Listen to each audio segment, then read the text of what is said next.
Hello everyone, welcome to our channel. This is Srishti Agarwal. तो मैं आप सभी क्लास 10th के लिए लेकर आई थी वर्कबुक की सॉल्यूशन सब्जेक्ट इंग्लिश की। तो यहाँ पर हमने वर्कशीट 39 तक सॉल्यूशन देख लिया है। अब देखेंगे वर्कशीट 40 जिसमें समझेंगे story writing. Complete the following story by filling in the blanks. You may take help from the circle given below. आपको कंप्लीट करनी है स्टोरी। देखिए, 4 आपको मेंस दिखाई दे रहे हैं, एक बूढ़ा आदमी दिखाई दे रहा है जो लेटा हुआ है। तो आप समझ ही पा रहे होंगे कि कौन सी स्टोरी है, 4 सन एंड फार्मर की।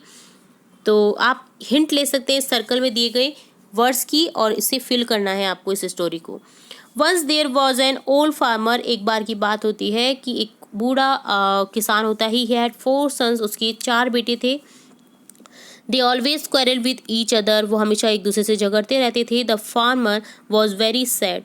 फार्मर जो है वो इस चीज़ को देख करके बहुत दुखी हो जाता था। One day he thought of an idea. उसके दिमाग में आइडिया आया। He called his 4 sons and said, go and bring some sticks for me. उसने अपने चारों बेटों को बुलाया और कहा कि जाओ और मेरे लिए क्या लेकर आओ, स्टिक्स लेकर आओ, कुछ लकड़ियाँ लेकर आओ। They search here and there and come back with some sticks. उन्होंने इधर उधर ढूंढा और कुछ लकड़ियों के साथ में वो वापस आए। The farmer tied all the sticks into a bundle. उसने क्या किया, उन स्टिक्स को एक बंडल के रूप में बांध दिया। Then he told his elder son to take the bundle of sticks and break it at once. उसने अपने बड़े बेटे से कहा कि आओ और इस बंडल को तोड़ो। The elder son break very hard. The elder son take the bundle of sticks and break very hard.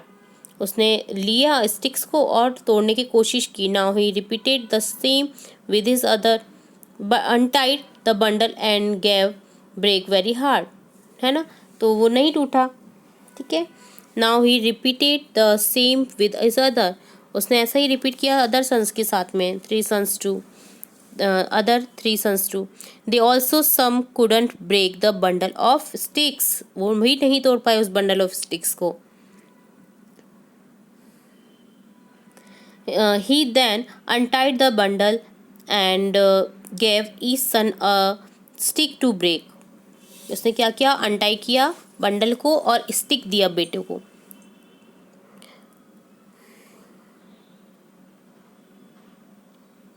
They broke all the stick easily. उन्होंने आसानी से सभी स्टिक्स को तोड़ दिया। Now he told his sons. उसने अब अपने बेटों से कहा, if you remain untied nobody can harm you. अगर तुम एक दूसरे के संग में एकता से रहोगी तो कोई भी तुम्हें हार्म या हानि नहीं पहुंचा सकता। From that day his son stop quarrelling. उस दिन से उसके बेटों ने झगड़ना बंद कर दिया। नाउ री right same story in your own books in your notebook.